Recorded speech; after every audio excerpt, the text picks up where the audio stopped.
So, hello everyone, and welcome to a new episode of the Daily Medieval Podcast. And today I'm joined by a wonderful debut author with Pen and Sword Books, the female Tudor scholar and writer, The Life and Times of Margaret Roper. Fascinating book about medieval history, women history, Tudor history, all packed into one. So, please, without further ado, welcome Aimee Fleming. Hello there. Wonderful. Thank you so much for coming on. Thank you very much for having me. It's always nice to talk about Margaret. Oh, yes. She seems like an absolutely fascinating character. But before we get onto her, I'd love to actually start with yourself and ask about your pursuit of history. Where did it begin? And kind of who or what inspired you to get to where you are now? There's lots of people. My childhood, a lot of the times that weekends were spent walking around historic houses and gardens. Look like a lot of us sort of go Mm, back to our parents taking us out for days out, and you explore these places and you become fascinated with who lived there and why and who built it and all these different aspects of it. And then when I was doing my sort of GCSEs, A levels, exams, my teachers were so inspirational, and I just found everything that they taught me amazing, and I wanted to carry it on. So I went to university, did history as well. And at the same time, I kind of knew that I wanted to be in the sort of heritage sort of aspects of it. And my first job when I was 17 was in prison and police museums at Ripon. So I was working in the workhouse and opening up the courthouse and dealing with all the visitors there, and it was amazing. So that sort of took me into sort of the heritage world. And then when I had my children, I sort of took a step back, wasn't able to sort of carry on because it's everybody knows it's a lot of work having children and also working in that sector. So I sort of took a step back. And then I had the opportunity to go back and do a master's degree as a mature student. My youngest child was 3 at the time, so it was a wow. big undertaking. So I sort of followed that on, and it's sort of been a natural thing that I've just kept on writing. I've not really stopped since I finished that. So Oh, fantastic. It's amazing. I don't think there's not one person that I've spoken to that where their love for history hasn't come from their childhood and is amazing. So what drove you then towards Tudor history? And then I guess more so on top of that then someone like Margaret Roper. yeah, I think the Tudors. A little tiny factoid that started me off on it is that I actually share a birthday with Elizabeth I. Okay. So when you sort of go, oh well, this is my birthday twin, I'm gonna read more about it. And when I was about 9 or 10, we had a day trip to, I can't remember exactly where, and I was picked out of the crowd because I had sort of reddish hair, and they put me in an Elizabethan gown, and it's like, okay, at that point you're like, okay, this is excellent, this is what I want to do. But then further along, I just had the my A levels, the teachers that I had, we did early modern, and my one of my teachers was obsessed with Henry VII. So she sort of passed on that passion of that sort of era to me. She encouraged us to look at sort of the broader, not just Henry VIII and Elizabeth I, look at everything, how it came to be, Wars of the Roses, all of it.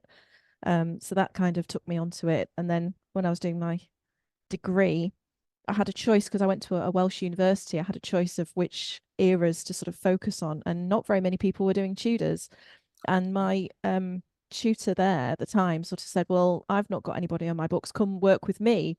And so I ended up doing women's education as my sort of specialist subject for my dissertation. And of course, when you go into women's education, Margaret pops out as one of the first and one of the brightest stars in there. So Oh, that's how I got fantastic. there. And I guess you were just so captivated by her life that then inspired to write a book about her. Yeah, well, the when I did my dissertation, that was, bear in mind, that was 2005, so that's almost 20 years ago. Right. And when I finished, I sort of packed everything away. And then when I was doing my master's degree, I thought, oh, I'll see what I've got in the loft. And I pulled everything out and I found all my notes about Margaret.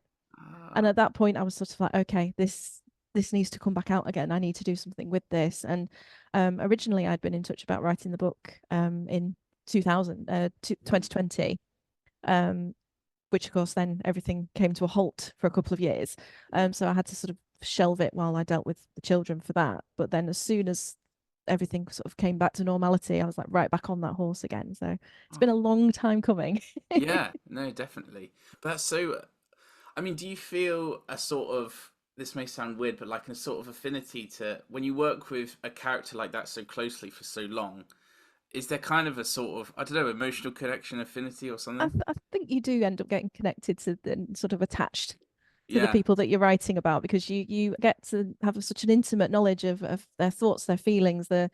You can't help but put yourself in their shoes Mm, and dealing with sort of events and things that, how would I have dealt with this? Would I have reacted in the same way? yeah.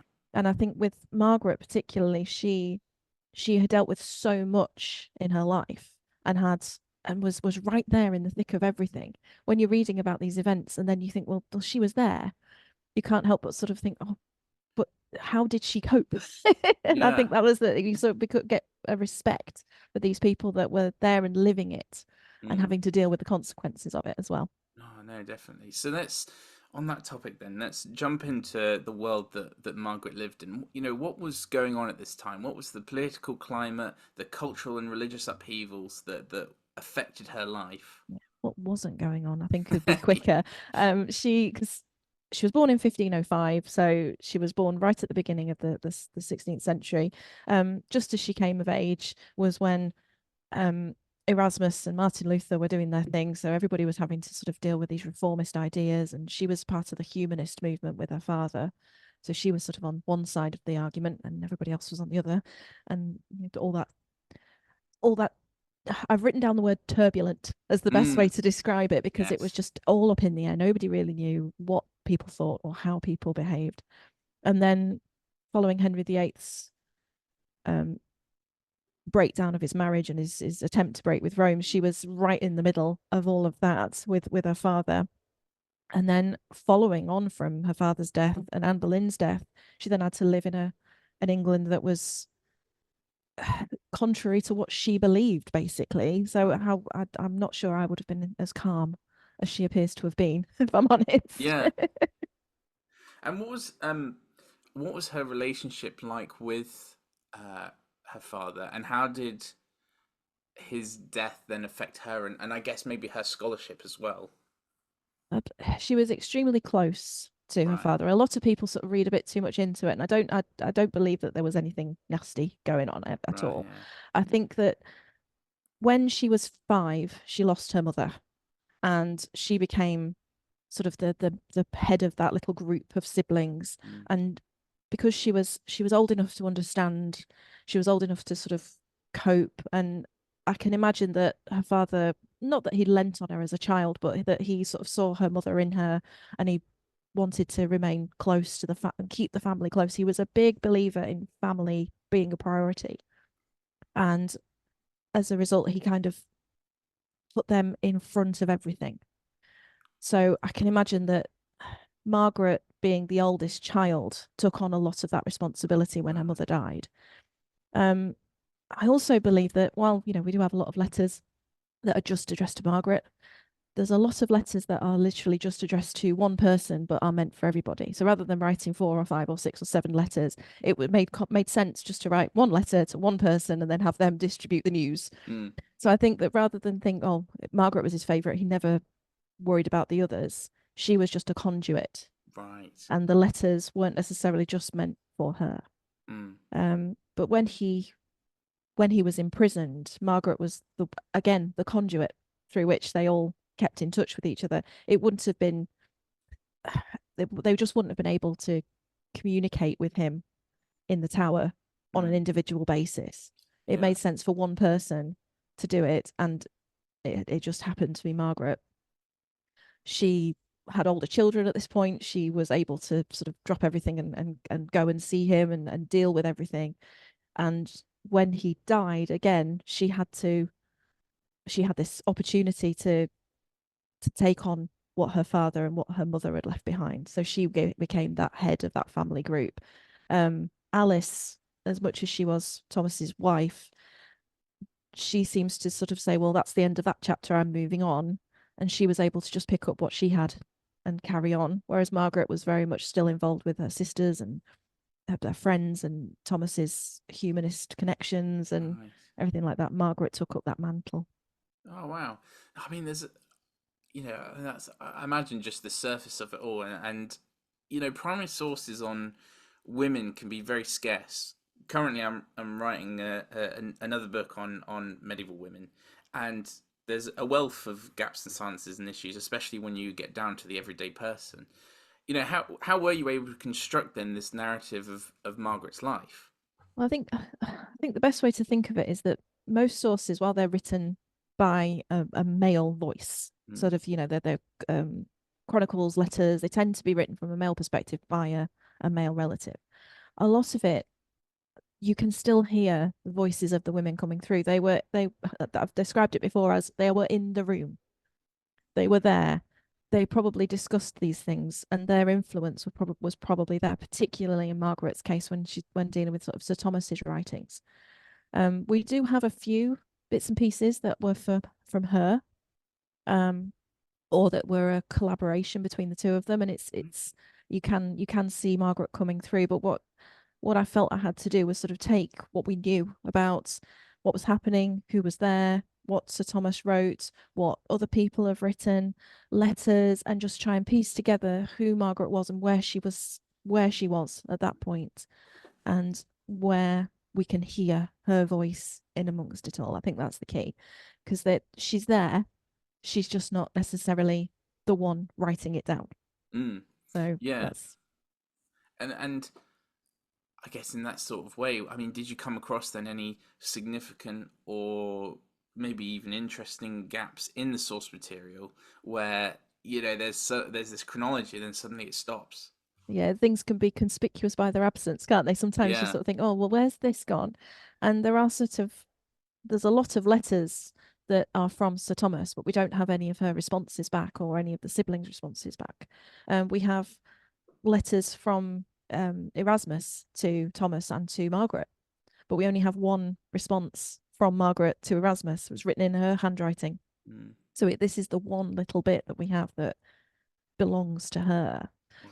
Wow. So you sort of have to really try hard to sort of use that one bit and see if you can extrapolate out where it is. It's makes it a challenge. I think that's the best way to do it. Yeah. No, I can imagine. And I guess what I find really interesting is, especially from, like I say, with the research that I'm doing at the moment, is that women have the easiest way to say it is kind of like against the odds, because from the Bible, from the Greek and Roman ages, there's a whole host of stereotypes and kind of like a predestined set of rules that women followed. They were kind of brandished as lustful, submissive, inferior to men. This is something that occurs throughout the Middle Ages. So what was it like to be a woman like Margaret in the Tudor period, and especially then when her father dies, and as you say, she becomes kind of like the head of the house in a way. Mm. What was it like to be a woman in this role? Yeah, I think women like Margaret being sort of the trailblazer, as it were. Mm, Um, Margaret was raised in a humanist household, and I think that is the difference. right. The attitude of, if you look at Sir Thomas's writings, they sort of epitomise what the humanist views of women were. He was probably actually quite a lot more progressive than some of his Okay. counterparts.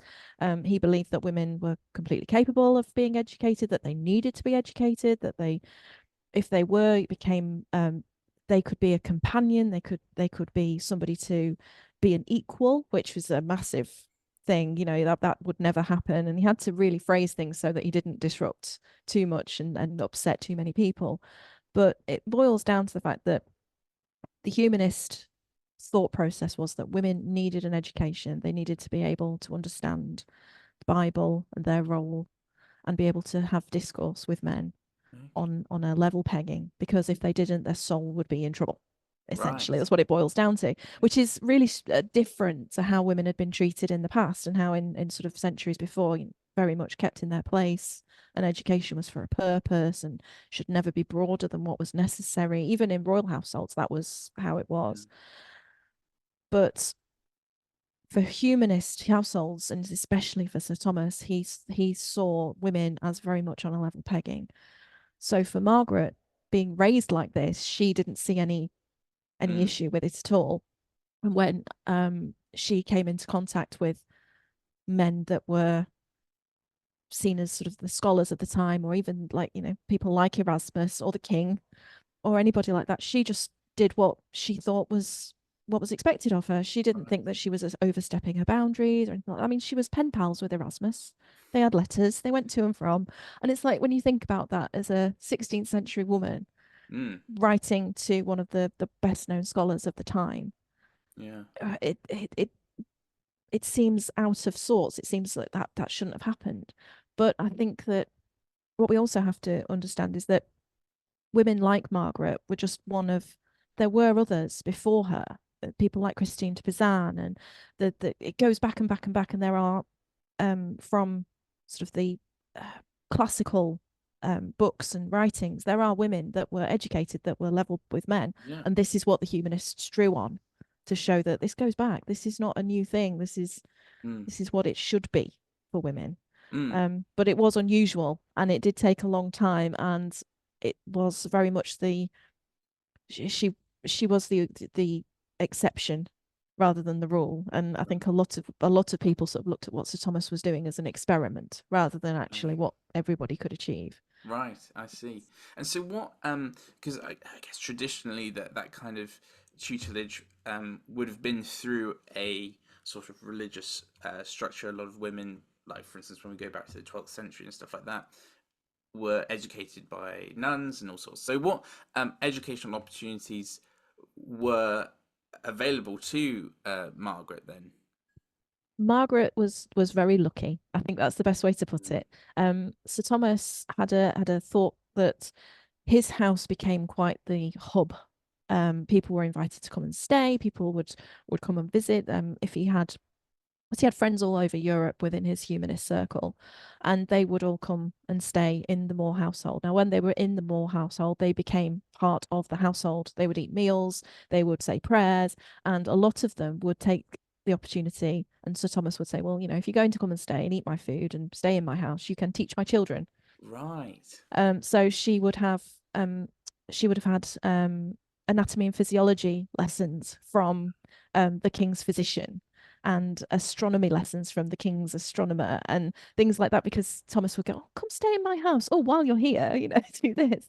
So I think that was really unusual to have such a breadth of knowledge and experience as well. Most people on a similar level pegging with the Moors, they had one tutor, or the tuition was done by the father or an apprentice or even the mother. It wasn't necessarily that they would have like a whole team of tutors. And these tutors started when she was 5, 6, 7, and went all the way through until she was a fully grown adult. She was Oh, wow. still living in the house, having this tuition from people. Even when she was married and had children of her own, she was still wanting to learn and still wanting to be there. Wow. I mean, that really is, as you say, it's kind of this progressive view. I mean, how was she viewed by her contemporaries? I mean, as you say, kind of pen pal to Erasmus. I mean, how did these different, people from the church, humanist people, view this, as you said, very progressive upbringing? Yeah, like I say, I think a lot of people saw it as a bit of an experiment. Were Yeah. a little bit dubious about how, well, can a woman really do this? Because it wasn't Right. just Margaret, it was all of her siblings. Yeah. And she had two other sisters, and also there were other women living in the house at the same time, Margaret Giggs and wards of the Moors, who had the same upbringing and the same experiences. Um, Contemporaries seem to fall into one of a few categories. You got some people who thought, well, that looks great, I'm going to do that too. And that's why you end up with people like Catherine Parr being tutored by, because there's a connection between the Moors, Catherine of Aragon, Mary the First, and then all the other ladies that you think about, like the Grey sisters and Catherine Parr, and they're all connected through various different. Again, it's mainly people that came to stay in the Moore household, so they're all interconnected, and they all have this Mm. relationship. So they sort of see themselves as carrying on this. Oh yeah, let's see how far this will go. And then you've also got people who, oh no, we can't do that. No, that's just silly. We can't be educating women. Mm. That's just inviting them to commit sins. Because if we tell them all these bad things in the world, then they'll just go out and look for them. because apparently Yeah. that's what we do. And then you had another sort of right in the middle who just didn't see the point. Oh, Right. well, it's okay. She'll get married, she'll have children. It's unnecessary. It's not a problem. Just leave them. They'll get bored eventually. But there was a certain point where they split, and it became a yes, we're going to do this, or a no, we shouldn't allow it. Yeah. And if you look at Margaret's book, treatise on the Paternoster, she her name isn't on it. It's just a educated lady, 19 years of age. Right. She couldn't put her name on it. Mm. Everybody in the circles knew who it was. They could work it out from the description and the pictures and things like that, and the connection with Erasmus. But she couldn't put her name on it because that would be putting her right up on that target Mm. and saying she's doing something that she shouldn't be doing. This is dangerous. Yeah. Um, but on the other side, there were things like there's been some research done recently on some documentation in Bodleian in Oxford, and it's found inscriptions that talk about Margaret being wonderful. And this is written in Arabic. This has gone all the Oh way down wow. to the south of Spain. You know, that people, this reputation that she has Yeah. has gone all over Europe. And people are saying this is amazing, this is wonderful, this needs to be kept going. But it's in code. Right. So they obviously didn't want this to be known to everybody that picked the book up. So it sort of shows you how it's sort of this dichotomy of well, we can't be seen to be too radical, Yeah. but actually this is really good. Oh, that's absolutely fascinating. It's really interesting to see, like I say, from myself with a kind of more of a 12th century look at things, Mm. which is my focus. Whenever these women sort of go outside of the constraints in the bubble, often they are really heavily scorned. Some of which will say, that they're almost becoming male. It was kind of these really strange concepts. So it's really interesting to see that actually these centuries later, this kind of almost relaxation, but then these traditions are still there in the back of people's They're minds. very much still there. I mean, if you look at the front cover of her book, she is depicted as a young lady at a desk Mm. in a home environment. She's very much it's maintaining that femininity to the Right. work. So you saying that she's, it's almost like they become too male. Mm. They've gone to pains to make sure that that people can see that this is a feminine activity, and this is something that she, as a woman, as a lady, as a girl, is able to do and should be able to do, because it's not impeding on her Mm. on her femininity or on her ability to be female generally. Yeah. They've really gone to pains to make sure that that is still the status quo. Mm. So Yeah. it's And still so, there. That factor is still present yeah, in there. it's such a strange one, but it's incredible that it persists for so long. So what can we from her writing?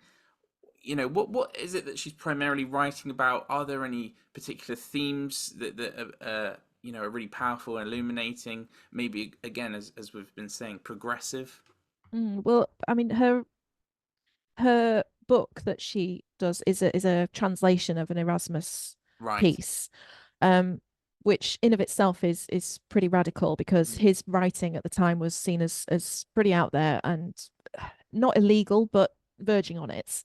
It was at that point where it's like, well, should you actually be reading this? And here she is translating it into English for everybody to read, Mm. which is that in of itself is a risky strategy. Yeah. When she's writing, her writing itself is so colorful.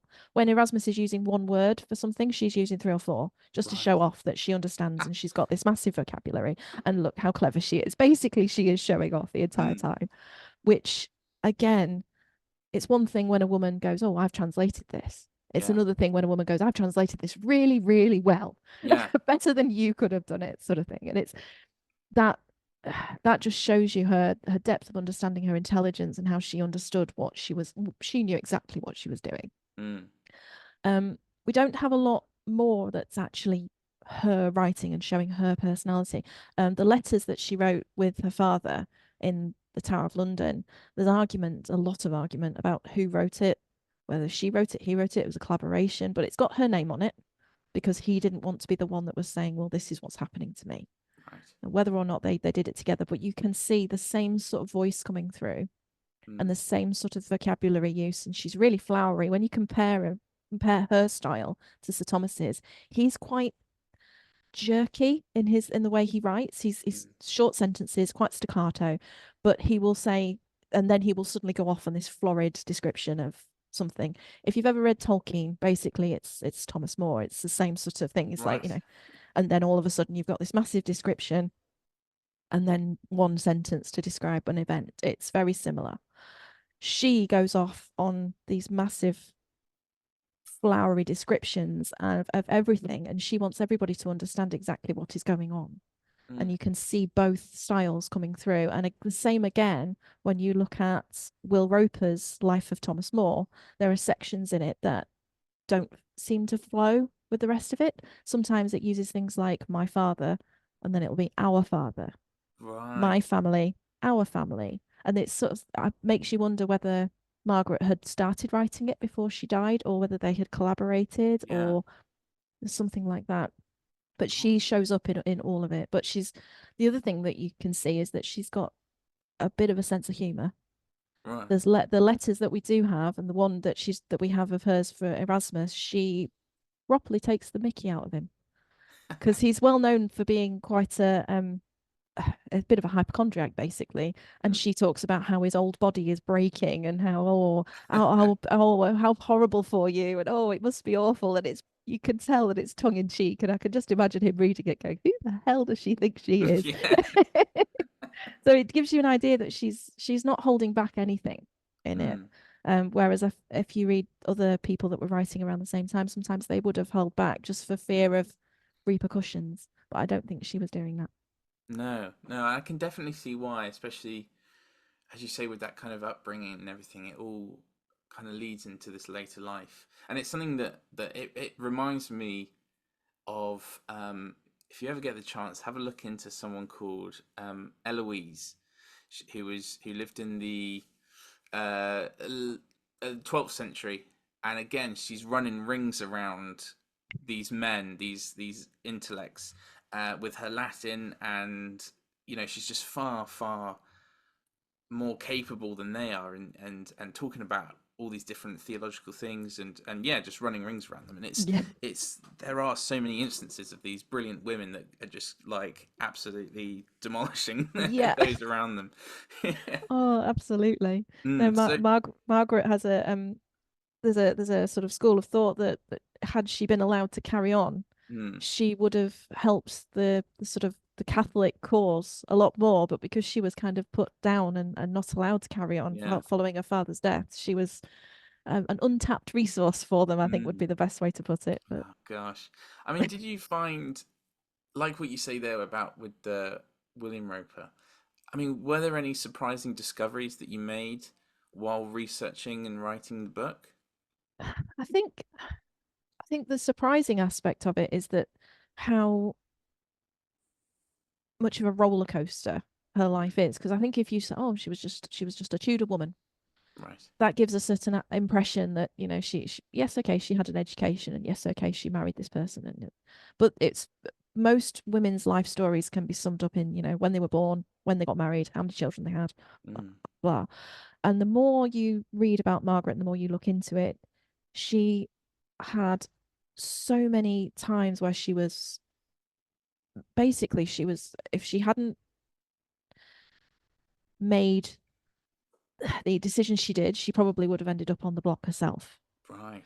She writing a book that was so radical, um, then helping her father, um, stealing, I say stealing, taking his head, helping monks when it was illegal to do so. She was um, up in front of the council twice, if not three times, following her father's death. And each time she managed to sort of get away with a slap on the wrist and told to go home. Right. Which, when you think about this, is just one person, and she would skirt and do whatever she felt was necessary, which isn't what you would normally Yeah. think of as a Tudor woman. You would think, oh, she's just keep her head down, not do very much. but it couldn't be further from the truth. I mean, she's amazing. No, definitely. No, she definitely sounds it. I mean, I guess leading on from that, what do you why do you think that then her story is one that has to be told? What can we learn from her life and her work, especially as you kind of put there with the backdrop of the Tudor climate? I think for me, it boils down to she is extraordinary for so many reasons. She managed to break so many ceilings, for want of a better word for it. And because of her work, because it wasn't just about her writing, it was about she saw how important her father was. And she managed to, she was the one that was responsible for saving his letters and keeping them for posterity. She kept all of his writings, she kept all the letters that she could put her hands on. And had she not done that, they probably wouldn't have survived. Right. And had she not done that, she we wouldn't know half of what we know about Sir Thomas, Tudor court, what actually happened in the time, because she kept everything. Mm. And when she died, she distributed it amongst her family and acquaintances, because it was dangerous for one person to have all this information in one go. Following or being a supporter of Sir Thomas was a dangerous thing to be. And as his daughter, it was kind of a given that she was. Mm. And this is why she kept being pulled up in front of the court, because she was just, what are you doing? Look, you can't do that. But as time went on, those documents became so important. And without those documents, Will Roper wouldn't have, whether he finished it, completed it, wrote it all himself, whatever, he wouldn't have written that book.